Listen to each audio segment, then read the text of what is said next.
5월 25일 은총의 숲 새벽 묵상을 시작합니다. 오늘은 시편 79편입니다. 눈물은 우리를 회복시킵니다. 회복하게 하시는 하나님의 놀라운 은혜가 우리 모두에게 임하길 바랍니다. 이스라엘은 하나님의 말씀을 떠나 우상을 숭배했습니다. 하나님께서는 이러한 이스라엘 가운데 여러 선지자들을 통해 돌아올 것을 말씀하셨지만 그들은 듣지 않았고 결국 이스라엘은 하나님의 심판을 받다 멸망하게 됩니다. 하나님의 심판으로 인해 이스라엘은 바벨론의 공격을 받았고 이때 성전은 무너지고 살아남은 사람들은 포로가 되어 끌려갑니다. 시편 79편은 이러한 상황 가운데 지어진 시입니다. 시인은 처참한 상황 가운데 있는 이스라엘과 그 백성들을 보며 하나님의 긍휼과 자비하심, 나아가 회복을 바라고 있습니다.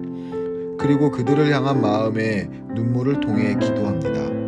1절입니다. 하나님이여, 이방 나라들이 주의 기업의 땅에 들어와서 주의 성전을 더럽히고 예루살렘이 돌무더기가 되게 하였나이다. 시인은 지금 폐허가 된 이스라엘의 상황을 하나님께 알려드리고 있습니다. 그러나 시인은 지금 자신들의 상황만 말하고 있지 않습니다. 자신들의 삶의 터전을 짓밟은 이방의 만행에 대해서도 하나님께 알려드립니다. 다시 말해 시인은 자신들을 처참하게 짓밟은 바벨론을 하나님께 고발하고 있는 것입니다. 눈물 나는 일이 있을 때 우리는 하나님께 나아가야 합니다. 하나님을 향해 울어야 합니다. 루터는 기도하라, 그리고 하나님이 걱정하시게 하라 라고 이야기를 했습니다. 억울함을 느끼는 일들과 그런 상황 가운데 있다면 힘겹겠지만 이 모든 상황을 하나님께 알리길 바랍니다. 결코 쉽지 않겠지만 하나님을 믿고 의지하며 나의 억울함과 걱정을 하나님께 아뢰길 힘쓰길 바랍니다. 시인은 폐허가 된 이스라엘과 자신의 민족을 짓밟은 바벨론을 하나님께 고발합니다. 지금의 상황 결코 이해되지 않지만 시인은 하나님 앞에 나아가길 멈추지 않으며 이렇게 고백합니다. 5절입니다. 여호와여, 어느 때까지니이까? 영원히 노하시리니이까? 주의 질투가 불붙듯 하시리이까? 시인의 고백은 답답함을 넘어 애통함 가운데 있습니다. 그러나 시인의 고백에는 기대와 소망도 있습니다.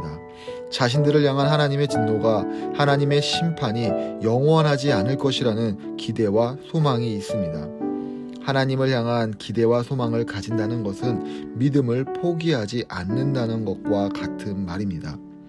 하나님에 대한 소망과 기대를 가진 믿음의 사람은 보이지 않는 세상에서 통용되는 지식이 아닌 보이지 않는 하나님 나라에서 통용되는 영원한 말씀을 붙잡습니다. 시인은 하나님께 이스라엘을 황폐화시켜버린 바벨론을 향해 하나님의 심판이 있기를 기도합니다. 9절입니다.